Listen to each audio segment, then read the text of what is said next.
Today on Carolina Week, another lockdown for the second time in 16 days, students and faculty shelter in place because of a gun on campus, the impact on the community, and the call for action. Plus, alert system scrutiny, the growing demand for improvements to the Carolina community. And politics at play, from the U.S. Vice President to UNC Young Republicans, what both sides are proposing to end gun violence. Carolina Week starts right now. From the UNC Hussman School of Journalism and Media, connecting Carolina's campus and community, this is Carolina Week. Welcome to Carolina Week. I'm Sarah Choi. And I'm Stephen Schlink. Well, again, another lockdown. Just over 2 weeks after a deadly campus shooting shocked the Carolina community, we once again faced a lockdown. And here's what we've learned. Just before 1 p.m. last Wednesday, an Alert Carolina went out, once again stating that, quote, an armed and dangerous person is on or near campus. According to police, the suspect walked into Alpine Bagel in the student union and pulled out a gun, but shots were never fired. The suspect was taken into custody just a few miles off campus, around 45 minutes after the university gave the all clear. This came just 16 days after UNC's first lockdown of the semester. Remember, on August 28th, police say a PhD student shot and killed a professor in Caldwell Laboratories. We are continuing to press for answers. Where's the weapon? What was the motive? How did the shooter get a gun? The university tells us the weapon has not yet been found, but has not responded to our other questions. As a reminder, we here at Carolina Week have made the decision to not say the shooter's name or show his face, but we will say that the suspect is currently being held at the Orange County Detention Center. And Carolina Week reporter Mayor Famet joins us now. Mayor, you've spoken to many in the community who are just trying to process it all. Stephen, I did. I talked to students, faculty, even some parents. A week later, some are still shocked. Others told me they are fearful of this becoming a new normal, but initially, many had the same reaction. First thing I was just thinking was like, I can't believe it's happening again, you know? Here we go again. So soon. It's like, again? Quite frankly, the first thing that came into my head on top of that was like, this is America. I was getting my lunch, Alpine, and then everything, it happened. Like they were arguing, and then he put out the gun and we all started running. I sort of realized how practiced we'd become, and that also made me angry because it felt almost like routine, and that was a scary thought to me. I think it's really important for people who may, let's say, underestimate the significance of that event because it wasn't a shooter, it was a person brandishing a weapon, but that doesn't necessarily mean that it meant something less to the people who were in that space in that moment or who have life experiences that shape the way they perceive it. Definitely a lot of different perspectives. I also had an interesting conversation off camera with a couple who told me their daughter is an employee on campus who was on lockdown, while at the same time their granddaughter was on campus at a nearby elementary school. So it's not just Tar Heels on campus impacted, but the broader community around us. Definitely something the community as a whole felt. Mayor, thank you. Sarah, lots of people just trying to figure out how to move forward.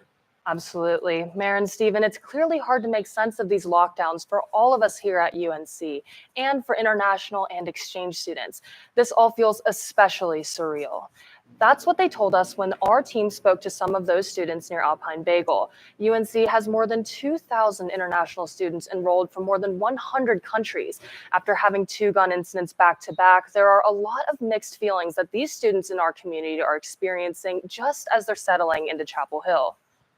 And we don't really experience this in India so much because this is not a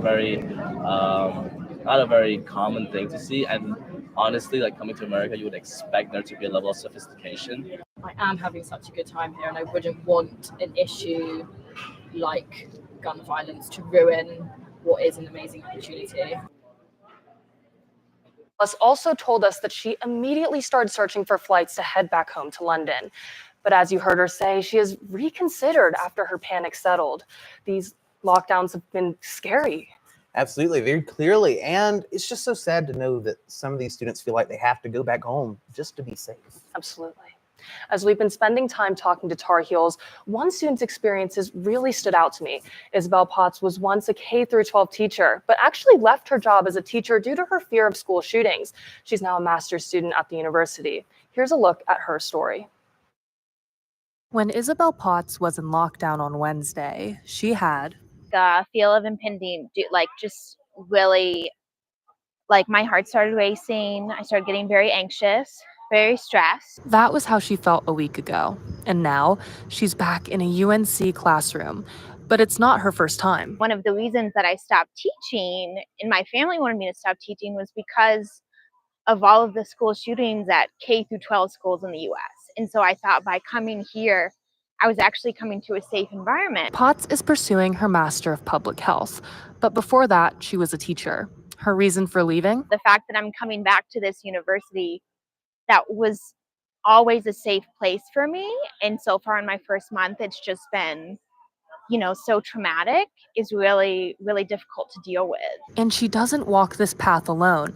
In a few weeks, her partner will start his postdoctoral studies in Caudill Lab. And it's so embarrassing to think that we were supposed to be starting this wonderful journey at my alma mater together. And, there was a shooting on the same floor that he'll be working on in a few weeks. Potts doesn't want the door to shut on the conversations surrounding gun safety. It's really upsetting that this is happening on a campus that I love so much. I've grown up a Tar Heel. I've always been a Tar Heel, and I'm so proud that I'm here for my MPH, but it's just, this is just a horrible way to begin this new journey. Students like Isabel are demanding change.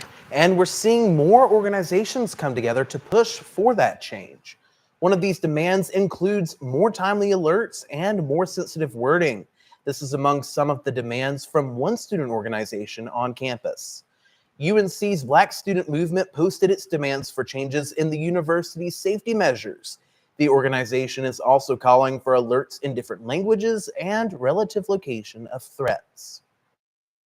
So we are not trying to get the university to push things out quicker than they can confirm them. However, a simple solution to misinformation and combating that would be sending out, even if it's the same information, letting people know what's currently going on, what we know and what we don't know, because those large gaps of time, it's not that nothing's being said, it's that nothing's coming from a true source. The alert system sent 5 texts from 3 numbers during last week's lockdown. The university did decline to comment on the Alert Carolina messages during both lockdown situations. As a reminder, last semester we did report on the Alert Carolina system. This is what the Director of Emergency Management and Planning told us about the process when we talked to him in March. Take a listen. Someone from campus safety is given the notification of the incident. And they determine whether or not the current situation warrants a notification to campus based on our documented procedures. And from that process, then those who have the authority to activate the system will initiate that process to do so through getting the notice pushed out to the campus community. UNC March for Our Lives is facing criticism from internet users after posting a video of one of its organizers yelling into the camera during last week's lockdown. Take a look. I am pissed, I am angry, and I demand change. The organizer, Luke Diazio, got in front of a lecture hall of anatomy students sheltering in place in Coker Hall to create the now viral video. After it was posted on Instagram, the video quickly received backlash from some students, saying it made them feel unsafe and uncomfortable. Now, March for Our Lives is responding to the criticism. In an interview with Carolina Week, Diazio said he is sorry and wants to do better in the future. We've had some technical difficulties with the video, but we still wanted to play you some of the audio. Take a listen. We've seen decades of inaction, and it can be really tempting to try new, different things. And, mistakes will happen. And I feel like the video, could have been done a lot better. And while these organizations are demanding change in one form, UNC students with varying political affiliations might be demanding change a little differently. Our Kristen Snyder spoke with some students on campus with a more conservative perspective. Take a look. We've seen calls for action, and while many agree there's a problem and a need to end gun violence to avoid tragedies, many can't agree on a solution. We partner with UNC March for Our Lives, UNC Students Demand Action, a number of state representatives to really stand solidarity against this epidemic that's plaguing our whole entire country. UNC Democrats want to increase gun regulations like universal background checks and red flag laws. On the other hand, UNC conservative students have a different take. Both ordeals, I have felt like a sitting duck because it's just we're told to just sit down in your classroom, turn all the lights off, just be quiet and hide. And you're not allowed to protect yourself. You're not allowed to have anything to defend yourself. You're just going to sit here and be a sitting duck. All those measures, locks, perhaps firearms or security guards, and obviously training necessary for any would-be teachers that would carry those or faculty advisors, things like that. Sensible approach. And in this case, I think that it's my position, especially, that you should increase security presence and make sure that tragedies are mitigated as soon as possible after they've occurred, because you're not going to, stop them all from happening. With the 2024 elections just around the corner, both political sides are attempting to find the solution to this pervasive problem. In Chapel Hill, I'm Kristen Snyder, Carolina Week. On the other side, Vice President Kamala Harris weighed in on the gun debate as well. Harris traveled to Greensboro, where hundreds of students gathered on Friday to discuss political issues that affect college students. Harris acknowledged the recent gun violence in Chapel Hill and had students raise their hands to have experienced lockdown drills and occurrences. The vice president called for an assault weapons ban, universal background checks, and red flag laws, and said that courage from Congress and youth voter turnout are the keys to change. But when you vote, you have the ability to determine the future of our country in a way that might challenge a lot of people's notions about what is possible and who can possibly do it. Well, and speaking of voter turnout, we are just over a year away from the next general election. Yeah, Stephen, I actually checked last year's voter turnout, and just under 60% of registered voters actually went out and voted. Wow. Definitely hope we can get those numbers up going into next year. Well, just on the other side of this quick break, we talk money, money, money. Less money in the state budget for casinos, but more money on your bill for tuition. It's possible. We'll be right back.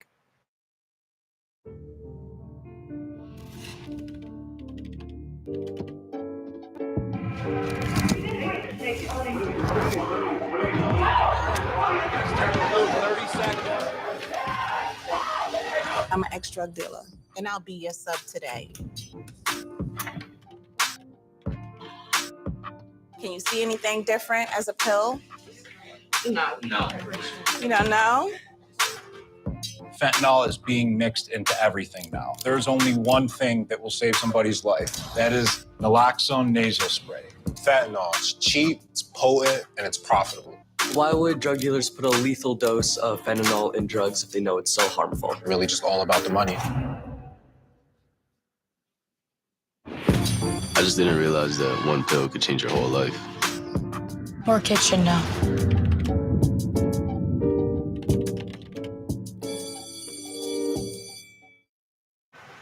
Thanks for staying with us. The North Carolina General Assembly is expected to vote on the state's budget later this week, coming nearly 3 months after the original deadline.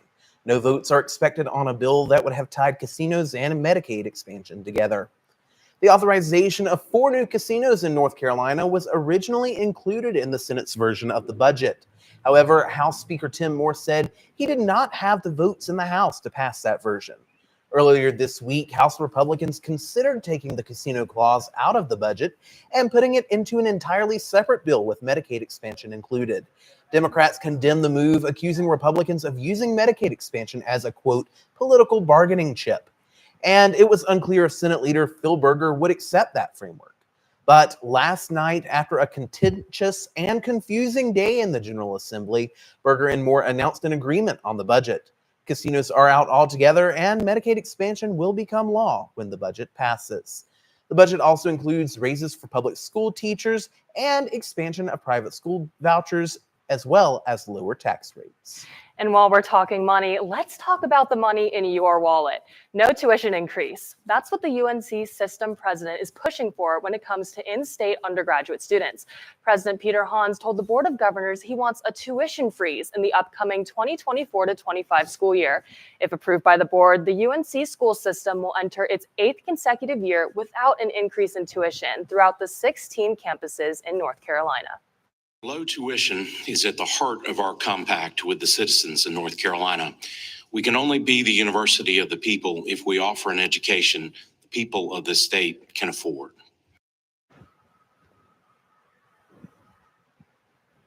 This comes after the university announced it would provide free tuition in the upcoming school year for in-state students whose families make less than $80,000 a year. An effort is underway to reach out to non-traditional students like community college transfers. This Friday from 3 to 5 p.m., C-STEP, the Carolina Student Transfer Excellence Program, will have its resource engagement fair and kickoff. The event will be held at the Blue Zone of Kenan Stadium, and the goal is to connect with those non-traditional students and incoming transfer students. C-STEP told us this will be a celebration. So we're bringing them together to, one, the students who are here, to celebrate them, to celebrate their progress. For those students who are still at the community college, we're wanting them to get on campus so they know that you are going to be here within a year or two and you belong here. And belong here they do. Fun fact, I'm actually a college transfer student. Well, that's so cool, Stephen. Community at Carolina is so important. It really is. And community events at Carolina are music to our ears, sometimes literally. Chapel Hill Community Arts and Culture hosted the first ever Live at Legion community concert over the weekend. As you might imagine, the free event took place at Legion Road. The concert featured local band Mixtape Grab Bag. The band played the tunes from the 1970s up to today. And if you didn't catch it this weekend, don't worry, there may be more to come. This is our first time offering Live at Legion. And so we're going to see how it goes and kind of reevaluate, and hopefully it's something that we continue. Upcoming community arts and culture events include Festifall, which will take place every Saturday from October 14th to 28th, as well as the Thanks Plus Giving Food Truck Rodeo in November and the annual holiday parade in December. Well, a lot to look forward to, and honestly, these events, this week being the first official day of fall, actually looking forward to some of this fall weather. Yeah, you know? absolutely. And it kind of feels like fall out there this morning, stepping out the door. So let's head over to Carolina Week meteorologist Nick Boynton to see if this fall weather is finally upon us, here to stay. Nick, how's it looking out there? Yeah, we are going to be seeing more of that fall weather in the morning times over the next several days. But first, we want to take a look at the tropics here. It is still hurricane season, so we want to take a look at some of these areas of interest. We got Nigel out there in the central Atlantic, not harming anyone but the fish out here, so we don't have to worry about him. But off the coast of Africa, a new wave developing here could become our next named tropical storm, and we have a lot of time to watch that. So we'll be watching that over the next few days. This area of interest right here off the southeast coast, that's what we're paying attention to for our weekend weather. It could get a little messy around here as we head towards Saturday and Sunday, and we'll talk more about that here in a second. 81 degrees out there right now. It's hot. It's not hot, but it's warm. 84 at 3 p.m. The big thing is that the humidity is down, so it doesn't feel as muggy out there when you step out the door. So 81, 84, 82 at 6 p.m., and that is going to be sticking with us here over the next several days. Now, our lows tonight getting a little chilly, 50s for most of the area, even some 40s out here in the mountains. So starting to get that fall chill, as we've been alluding to here in the morning times over the next several days, and that's because of this high pressure system that has been located over the East Coast for a couple of days now. Clockwise flow here around here, bringing dry weather and cool weather here for North Carolina, and that's going to stick with us here for a couple more days. But we want to watch here off the southeast coast. This low pressure starts developing here off the stationary front, and that's going to move northward across North Carolina here Friday night into Saturday and Sunday. And you can see with our futurecast what that sort of looks like, this low pressure developing, moving northward, and then wrapping that rainfall back across central North Carolina. And that means some higher winds, gusty winds, but the main threat will be heavy rainfall with this system. And you can see the Weather Prediction Center putting everyone, Durham, Raleigh, Chapel Hill, all the way down to Fayetteville and points eastward in that flash flooding risk. So we want to watch that heavy rainfall potential here going on your day on Saturday. Now, with their 5-day forecast, beautiful weather here Wednesday, Thursday, and Friday. Catch me out on the pickleball courts because this is just beautiful stuff. I love being out there, and I love it when it's low humidity and warm out there. Saturday, though, windy, rainy. Stay inside on Saturday. Not a good day to be outside. Low to mid-70s for the rest of the remainder of the weekend into early next week. Now, stick with us. When we come back, we'll take a look at the exciting weekend ahead for Tar Heel athletics. Even though we didn't grow up together, he's my favorite brother. Hey, sis. I'm the baby of the family, and he's the gentle giant. What you know about Port Georgia? Man, please, that's a classic. You know when they say people are a rare breed? Yeah, he's that. Sorry, I'll be back in a few hours. Don't worry, Shug. You know I'm for you. I know. Go get the football. That was my favorite memory. He was always for you. This is a true story of me, Bridget Floyd, and this guy, George Perry Floyd Jr., my big brother.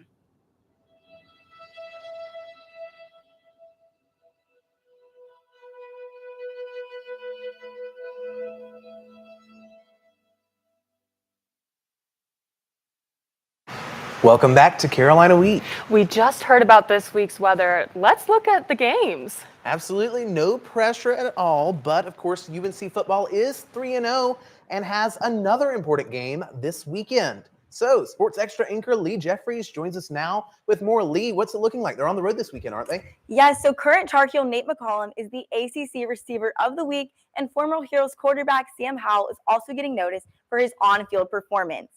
The highlight of McCollum's performance against Minnesota came from this 46-yard touchdown pass to open the Tar Heels scoring. The Georgia Tech transfer would go on to pull in a career-high 15 receptions for 165 yards and a touchdown against the Golden Gophers, falling one reception short of tying the UNC single-game reception record. This also marks the third straight week that a UNC player has garnered ACC Player of the Week. The Heels will need McCollum to put up another explosive performance in UNC's first true road game Saturday night at Pittsburgh. Howell showed off his passing skills Sunday, involving 10 different targets, including UNC alum De'Ami Brown. With tight window throws like this to Logan Thomas, Howell commanded an 18-point comeback while accumulating more than 300 all-purpose yards. The UNC product showed off his big arm with several downfield throws, but also used his legs to pick up crucial first downs to continue the drive. Howell's biggest highlight would come off an insane 31-yard throw to Terry McLaurin early in the third quarter. Washington football fans are ecstatic to be 2-0.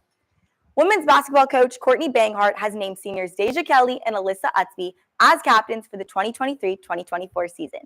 Kelly, the San Antonio native, is UNC's sharpshooter. The guard averaged 16.5 points per game last season.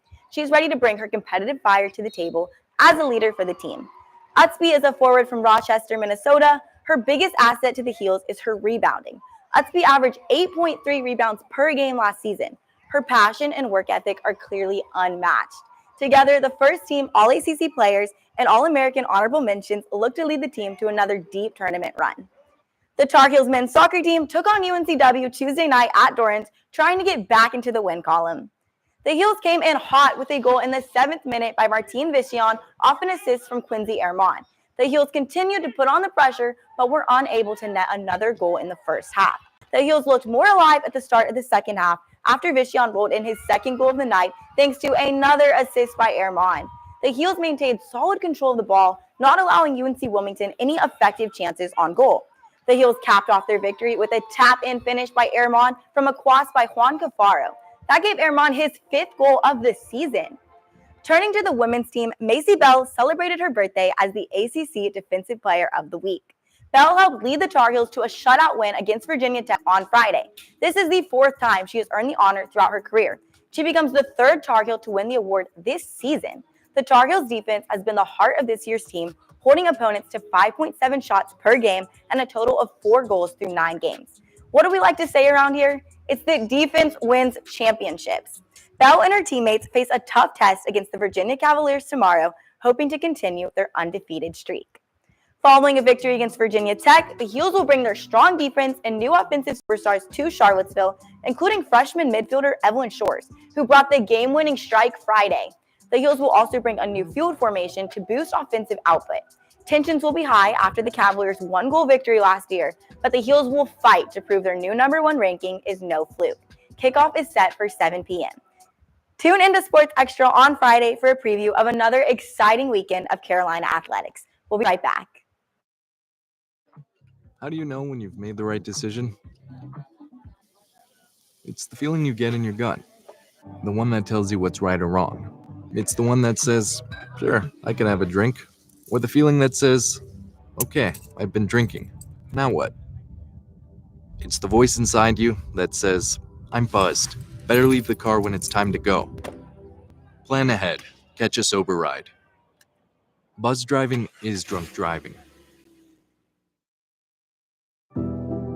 Today, we face an unprecedented crisis. Tens of millions of refugees have been forced from their homes. But you can make a difference. Turn disruption and despair to hope and opportunity. Even small amounts make a big difference.